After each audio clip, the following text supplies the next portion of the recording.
Oh, good morning mga kabisdak. Kahit wala tayong viewers at umpisa natin yung pag-uusap natin. Good morning sa inyong lahat. Shout out sa inyong lahat.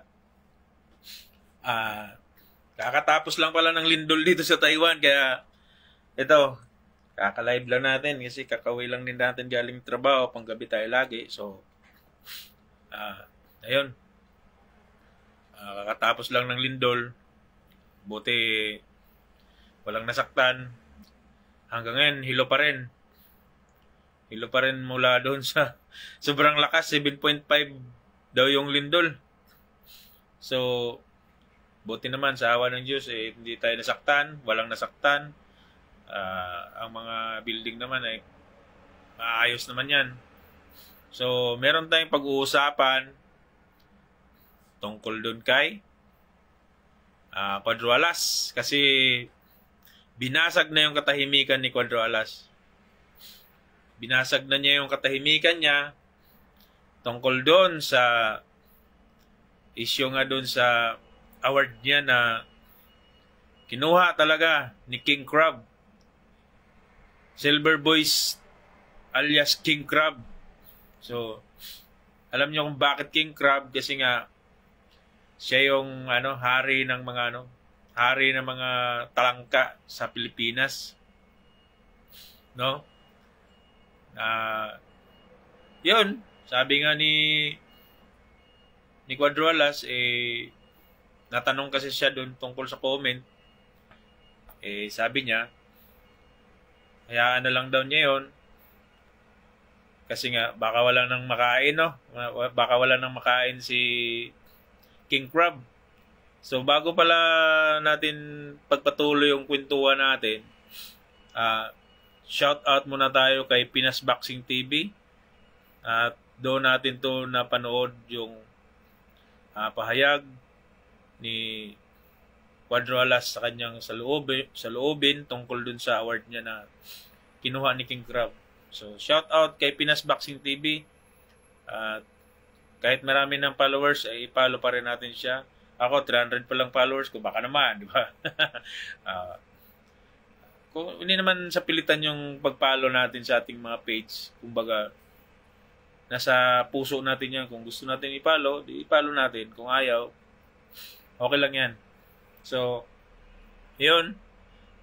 At mapapanood natin yung video na pwede rin mapanood dun kay Cuadro Alas, It's My Boy, yung pahayag ni Cuadro Alas tungkol dun sa kanyang award. At pwede rin diyan kay Pinas Boxing TV. So, yun. Hindi na ba talaga nahihiya si King Crab? Silver Boys? Wala ka na ba talagang hiya? Diba? Kahit ikaw na lang yung pinag-uusapan na talagang nagnakaw doon sa award ni Cuadro Alas, talagang wala ka pa rin pakialam no? Talagang ang kapal lang mukha mo. Diba? Paano na lang yung anak mo? Pinasok mo pa naman yan sa boxing. Di bugbog. Hindi pa nga nakapag-pro. Hindi pa nga, ako. Bago makapag-boxing ng pro yan, bugbog na yung anak mo sa basher. Diba? Yun ang sasalo sa lahat ng pinagagawa mo kay Casimero. Hindi naman natin may pagkaila na maraming fans si Cuadro Alas. No? So, sa'yo dyan, dapat mag-isip-isip ka na. Kung yan ay pinagkakitaan mo lang si Cuadro Alas, kaya mo laging kinokontent yan, malaki na kinita mo. Medyo maglaylo ka na. You know? Grabe. Siguro, Sabi ni Cuadroalas doon sa video niya, hayaan na lang yung tao na yun kasi alam naman natin yun na talk shit talaga yun. Talk shit, no? Talk shit. So, na-real talk ka ngayon ni Cuadroalas. So, yung talk shit na sinasabi ni Cuadroalas, talagang wala ka nang magagawang mabuti sa kapwa mo. Kahit sa sarili mo, hindi mo na nagagawang mabuti. No? So, yun. Sabi ni Cuadroalas na kaya siguro kinuha niya yun kasi baka wala nang makain, no? Wala nang makain. Kasi nga, baka ibinta niya kay Bustoyo yung yung trophy, yung award, no? Siyempre, 3 Division World Champion yan. Baka mamaya, tingnan natin, baka pumunta na yan doon kay Bustoyo, ibibinta na yung award. Yung award ni ni General Casimero, talagang pilit mong itinatago. Gusto mong pumunta dyan si General Casimero para mag-sorry. Iiyak. Para lang sa award, para lang kukunin yung award. Stage mo yung award para sa sorry ni General Casimero. Para mag-apologize sa'yo.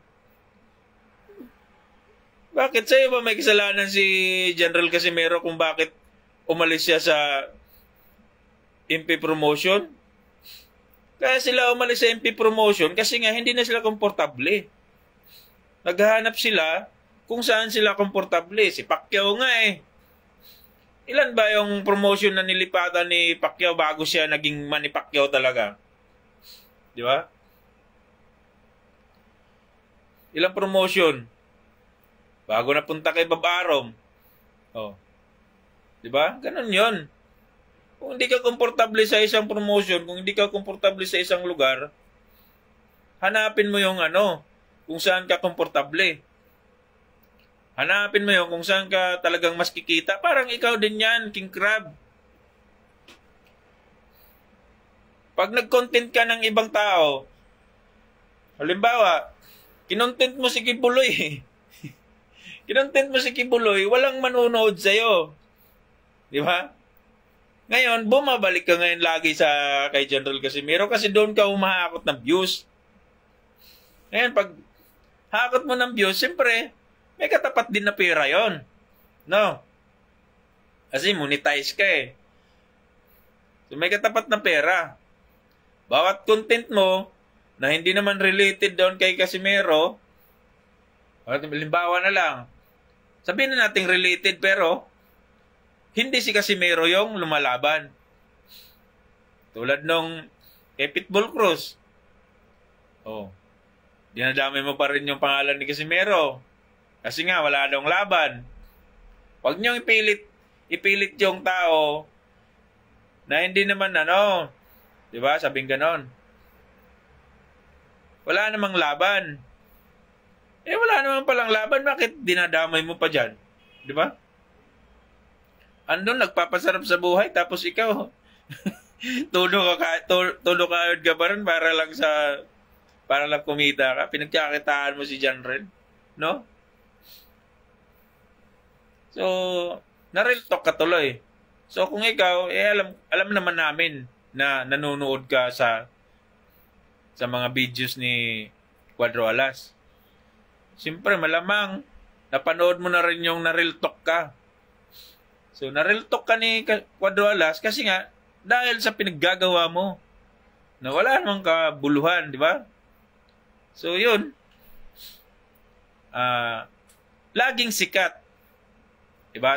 Tulad nga ng sabi mo, okay lang na pag-uusapan ka ng mga ibang tao, tulad ko, vlogger, mga ganon. Okay lang pag-usapan ako ng mga kangkong vloggers. Kasi, mas lalo akong sisikat. Sabing ganon. Di mo ba alam na kakabanggit mo rin ang pangalan ni Cuadroalas, si Cuadroalas, lalo din sumisikat. Di ba? Di ba alam yun? Sana alam mo rin yun. Hindi yung ikaw lang yung nagpapaalam sa amin na sumisikat ka dahil ginagamit namin yung mukha mo, pangalan mo, sa vlog namin. Nagamit namin kasi nga, talk shit na talaga. Wala ka nang magagawang maganda. So, yung pag-content mo naman kay Casimero, bumabalik lang sa'yo lahat. Kasi nga, nanahimik yung tao eh. Tsaka walang ginagawa yung tao sa'yo. Di ka nga pinapansin. So, pinansin ka na, pinagbigyan ka kasi nga, tinanong siya ng viewers niya sa comment section na nandun yung award sa'yo. So, sabi naman niya, talagang wala na siyang pakialam doon. Marami na daw siyang award. So, sa'yo, King Crab, Silver Boys, papalitan mo na ng pangalan yan sa Quiapo. No? Sa Tondo. Papalitan mo na ng pangalan yan.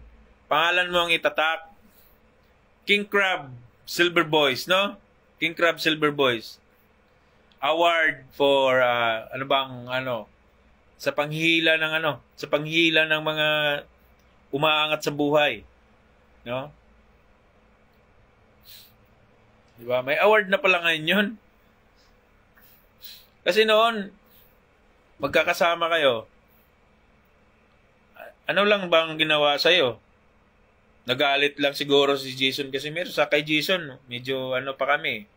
Hindi naman namin alam yung kwento ninyo ni Jason eh. So, yung kay Jason naman, nagalit siya kasi hindi mo inayos yung visa niya. So, bahala kayo doon. Pero itong kay Quadrualas, wala naman siyang kasalanan sa'yo. Ano kasalanan niya sa'yo? Damay lang siya sa galit mo at inggit mo doon kay Jason Casimero. So, yun lang. Ginagamit yung pangalan ni Quadrualas dahil sa galit mo doon kay Jason. So, yun yung panghigante mo doon kay Jason Casimero. Na ang kapatid niya yung gagamitin mo para ma-down yung kapatid din ni Quadrualas, no? So, nice move, 'di ba? Nice move. Sabi mo, nakabili ka na ng van, nakabili ka na ng kung ano-ano, 'di ba? Pinaparentahan mo. Nag-flex ka pa nga eh. 'Di ba? So, kay King Crab dyan, wala na tayong magagawa. Kasi nga, isang talk shit na talaga na tao yan. Siguro hanggang sa mawala sa mundo siya, talagang, na yan, nakatatak na sa isipan at sa puso niya na hindi na sila magkakabati ni Jason Casimero at ni Quadrualas. So, masama yan, no? Habang buhay mong dadalhin hanggang sa hukay. So, yun lang. At mamaya, gagawa natin ng videos yung pagpunta ni King Crab kay Bustoyo. Kasi plano na niyang ibenta yung award kasi nga binabayaan na ni Quadrualas dun sa kanya eh. Binigay na sa kanya. So, abangan niyo yung video na gagawin natin. Kasi nga, pumunta na doon si King Crab kay Bustoyo para maibenta yung award. Ang mahal ng binta niya. Kasi 3 division eh. 3 division. Baka hindi kayanin ni Bustoyo o baka mamamahalan si Bustoyo kasi hindi rin papayag si King Crab Silver Boys na hindi ganun kalaki, hindi ganun yung presyo kasi nga 3 division world champion yun eh. Dapat daw ang sa isang division 1 milyon. 3 division 3 milyon ang bininta ni Silver Boys. Yung award ni, yung citation award ni Quadruelas. So, 3 million. Grabe, laki. Ganun pala ka mahal yung, yung award na yun.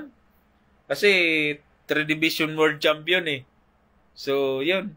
Abang-abang natin yung video niya nung pagpunta niya kay Bustoyo. So, hanggang dito na lang muna sa atin, mga kabisdak. At siyempre, magpapahinga din tayo dahil galing po ako sa trabaho panggabi. Kaya, medyo pagod at puyat, no? So, kakatapos lang ng lindol dito sa Taiwan. At akala namin ay talagang guguho na yung building na pinagtrabahoan namin. So, buti naman sa awa ng Diyos, walang nasaktan, ligtas. Yung building naman, akala ko guguho, pero mga may nalaglag na, yung mga tiles, yung ilaw, nagputukan yung mga ilaw.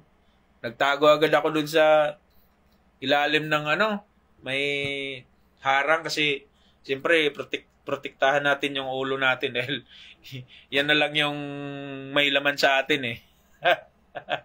So hanggang dito na lang muna mga kabisdak at abang-abang natin sa ating videos kung paano bininta ni Silver Boys King Crab ang award ni Quadruelas. So shout out sa inyong lahat dyan. Lalong-lalo na kay Pinas Boxing TV. Shout out sa iyo, boss. Mabuhay ka.